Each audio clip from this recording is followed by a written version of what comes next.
Paulo sai de Belo Horizonte, vai para São Paulo. A gente continua aí, então, portanto, no Sudeste, que vai ser esse grande palco eleitoral. Regiões muito importantes para essas pessoas todas que a gente está mencionando aqui, que vão disputar esses grandes cargos. Bom, o ministro do Supremo Tribunal Federal, André Mendonça, afirmou que busca atuar com imparcialidade e defendeu que não se deve privilegiar amigos nem perseguir inimigos. Palavras dele. Essas palavras todas foram faladas durante uma cerimônia na Assembleia Legislativa de São Paulo, que contou com a presença de autoridades como o governador de São Paulo, Tarcísio de Freitas, Ricardo Nunes e Jorge Messias. O Vinícius Passarelli, lá da redação de São Paulo do Metrópolis.com, está aqui com a gente. Muito bom dia, Vinícius. Parabéns também para você que é jornalista. Hoje é dia do jornalista, hein? Oi, Natália, tudo bem? Bom dia a você, a todo mundo que nos assiste. Parabéns para nós, né, jornalistas, nesse dia que celebra a nossa profissão. E estamos aqui trabalhando, né? Ontem à noite, o ministro André Mendonça foi homenageado na Assembleia Legislativa aqui de São Paulo, numa cerimônia que aconteceu ali no final da tarde e início da noite. E o ministro, ele fez um discurso ali de mais ou menos uns 20 minutos na Assembleia, dando vários recados diante desse cenário que a gente tem assistido e acompanhado no Supremo Tribunal Federal. Lembrando que o Mendonça é uma figura-chave da República neste momento, né? Porque ele é simplesmente relator de 2 inquéritos que talvez sejam os mais importantes neste momento no país, que é o inquérito do caso do Banco Master, que está no Supremo Tribunal Federal, e também um inquérito que investiga as fraudes do INSS, escândalo inclusive revelado aqui pelo Metrópolis. O André Mendonça recebeu essa homenagem lá na Alesp, na Assembleia Legislativa de São Paulo, que foi proposta por um deputado estadual, Oséias de Madureira, que é um deputado evangélico, assim como o Mendonça, né, um aliado do ministro e filiado recentemente ao PL do ex-presidente Jair Bolsonaro. Nesse discurso, o Mendonça falou principalmente na relação como os juízes precisam ser imparciais nas suas decisões e nas suas condutas, dizendo que não vai e não se deve privilegiar amigos ou inimigos, num recado ali, principalmente as especulações sobre como deve ser a condução do ministro nesses inquéritos, principalmente o ligado ao Banco Master, porque a gente sabe pelo noticiário, a imprensa tem acompanhado isso de perto, das ligações ou das suspeitas de ligações de ministros do STF com o ex-banqueiro Daniel Worcaro, principalmente o Alexandre de Moraes e o Dias Toffoli. E há uma dúvida lá em Brasília, né, de como que o Mendonça vai conduzir essas investigações caso elas cheguem de fato no nome dos 2 colegas dele de corte. Então ele falou de imparcialidade, falou em não privilegiar amigos, e também uma parte bastante importante desse discurso, Natália, foi quando ele fez uma explanação ali de como deve ser a conduta de juízes na relação à prudência, foi a palavra que ele usou, na prudência das suas relações. Era uma plateia ali repleta de políticos, né, de deputados, enfim, o governador de São Paulo, Tarcísio de Freitas, o prefeito de São Paulo também, Ricardo Nunes, presentes. Ele ainda fez uma comparação com a conduta de políticos. Ele fala, os senhores aqui que são políticos, né, estão acostumados a disputar eleições pelo menos a cada 4 anos e a pedir votos para muita gente. Então é natural que essas pessoas que se aproximem em algum momento, principalmente no momento de campanha, né, tenham condutas que não são compartilhadas pelos senhores. Isso ele não usou exatamente essas palavras, mas ele disse que isso é relativamente normal, é um risco comum dentro da política, mas que juízes e magistrados precisam ter uma prudência maior, não haja dúvidas sobre a conduta deles, a integridade deles.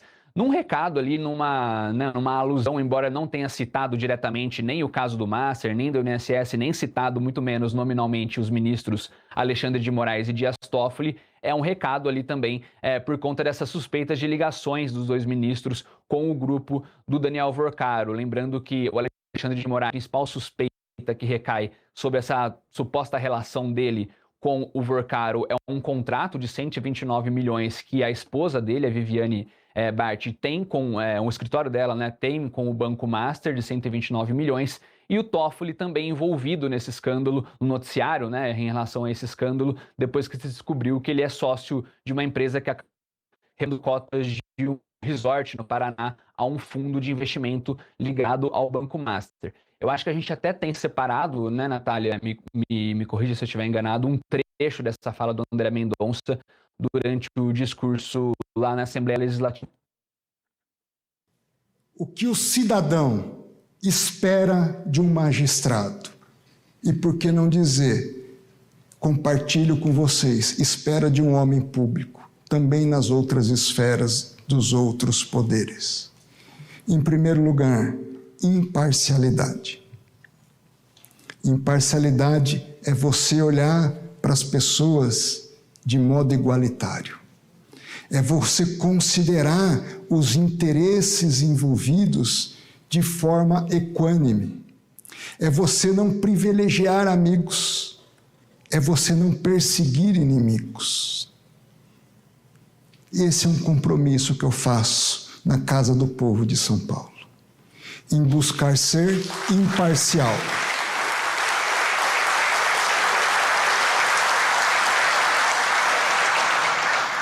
Eu vejo a imprensa fala, porque ali tem uma proximidade religiosa, porque ali tem uma proximidade histórica, porque ali não agiu corretamente com ele em determinado momento, ele vai beneficiar A e vai prejudicar B.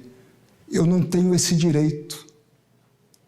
A missão que me foi investida não me dá esse direito. Somos imunes a incompreensões, mas nós precisamos estar imunes a ações que comprometam de forma substancial, de forma voluntária, de forma consciente, a credibilidade que a sociedade espera de um bom magistrado. Isso acaba exigindo de nós um grau de recatamento no bom sentido da expressão, uma capacidade de, por vezes, não fazer todas as coisas que nos são lícitas. Ô Felipe, caramba, hein? Só faltou falar nomes. Achei bastante direto. Poxa, mais direto que isso é impossível, né? Juiz deve ser recatado para evitar uma crise de credibilidade. Isso aí, para mim, já mostra tudo. Eu senti daqui. Ô Vinícius, Ah, antes de me despedir, elogiar aí o nosso estúdio de São Paulo tá ficando pronto. Olha que cenário bonito, Felipe, que tá atrás do Vinícius. Tem uma parte de um telão gigante, muito bonito. E muito em breve a gente vai mostrar tudo isso, toda essa nossa nova estrutura em São Paulo. Metrópolis crescendo cada vez mais. E depois, do outro lado direito ali do ombro do Vinícius, tem a minha cidade. Muito bonita, uma paisagem totalmente urbana, mas tem a sua boniteza também. Valeu, viu, Vinícius Passarelli, trouxe os detalhes aí dessa passagem do ministro André Mendonça pela Casa do Povo, como ele disse, né, de São Paulo. Valeu, viu, Vinícius? Valeu, Natália. Eu que agradeço. Um abraço a vocês e a todos que nos assistem. Valeu. Ô, Felipe, é isso, né? Acho que são vários pontos interessantes ali do discurso do ministro André Mendonça, que é indicado pelo ex-presidente Jair Bolsonaro lá em 2019 como a sua indicação ao STF de um terrivelmente evangélico. E aí me chama a atenção também que quem participou dessa cerimônia foi Jorge Messias, que é a indicação evangélica do presidente Lula ao STF. Mais uma vez, né, como o mundo dá voltas, e principalmente o Brasil. Ele estava ali participando como um advogado-geral da União e o próprio André Mendonça foi um advogado-geral da União bastante respeitado aqui antes mesmo de se tornar ministro do STF. Assim, tem diversas similaridades. Muito também foi falado isso na época que o presidente Lula colocou o Jorge Messias como indicação de ele está indo pela estratégia principalmente da coisa de ser um evangélico, né? faz parte dessa cultura jurídica do Brasil, o advogado-geral da União virá ministro do Supremo Tribunal Federal. Gilmar Mendes também, além do Messias, que foi indicado pelo Lula, e do André Mendonça, indicado pelo Bolsonaro, né, o Gilmar Mendes era o AGU, né, do Fernando Henrique Cardoso, né, e que virou depois ministro da Suprema Corte no Brasil. E isso mostra um dos pontos interessantes que coloquei no começo ali, né? Tem parte do bolsonarismo que não consegue entender como que uma pessoa ligada ao Bolsonaro apoia uma indicação do Lula, né? Além do André Mendonça, é bom lembrar que a Damares, né, que foi uma ministra forte do governo Bolsonaro e a senadora, né, da República, também está apoiando claramente a indicação do Messias, que é uma pessoa indicada pelo Lula também pelo seu viés, né, religioso, né, seu viés evangélico, querendo, além de tudo, com a indicação política para a Suprema Corte, angariar também apoio do mundo evangélico. Mas o Messias e a Damares, os dois estão abraçando a indicação, o Mendonça e a Damares, os dois estão abraçando a indicação do Messias para o STF. É isso, né? E a gente brincou aqui que faltou só nome, foi um discurso bastante forte. Os ministros não fazem grandes declarações, né? Eles são bastante discretos, mas o ministro André Mendonça agora teve essa oportunidade de fazer um discurso num lugar importante ali e jogou para a galera, né? Quis dizer ali, ó, eu não estou envolvido com essa coisa toda do Banco Master. Ele não disse essas palavras todas, mas deixou bastante claro sobre o quanto ministro não pode defender amigo, ministro tem que ser imparcial. E o Vinícius trouxe, né, essas lembranças sobre alguns desses ministros que são colegas ali do André Mendonça, como o Alexandre de Moraes, que tem ali uma suposta ligação, né, através da esposa dele, que teve um contrato de 130 milhões de reais com o Banco Master. A Folha de São Paulo deu, também na semana passada, uma apuração importante do painel de que o ministro Alexandre de Moraes pegou o avião ali da empresa do Daniel Alvorcaro algumas vezes, o jatinho, né, executivo. E também, claro, Dias Toffoli, que chegou a ser relator por bastante tempo do caso do Banco Master lá no STF, era sócio do resort Taiaiá, junto com os irmãos, e esse resort vendeu uma parte ali dos fundos para o Fabiano Zettel, cunhado do Daniel Alvorcaro e parte da organização criminosa, de acordo com a investigação da Polícia Federal, né?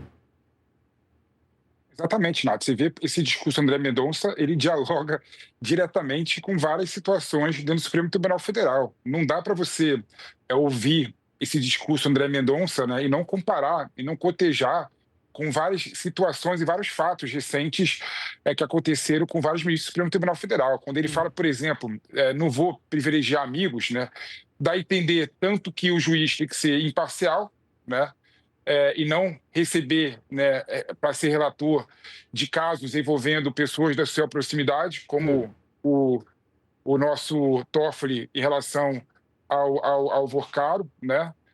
Quanto também um recado claro dizendo que ele, quando o juiz, ao analisar a situação, independente de ser amigo, de ser colega dentro da Suprema Corte, ele vai avaliar com frieza e com imparcialidade, dando a entender que o fato de compartilharem a mesma atividade não vai ser uma razão para ele julgar diferente com as suas convicções.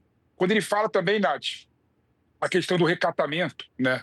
O juiz tem que ser recatado, né? Por quê? Porque tem que se afastar de determinadas relações, mesmo relações a princípios lícitas, né? Mas tem que se afastar dessas relações para poder mostrar para a sociedade que ali é uma instituição com envergadura moral, né? Ele dá recado claro sobre essa confusão do público com o privado, né?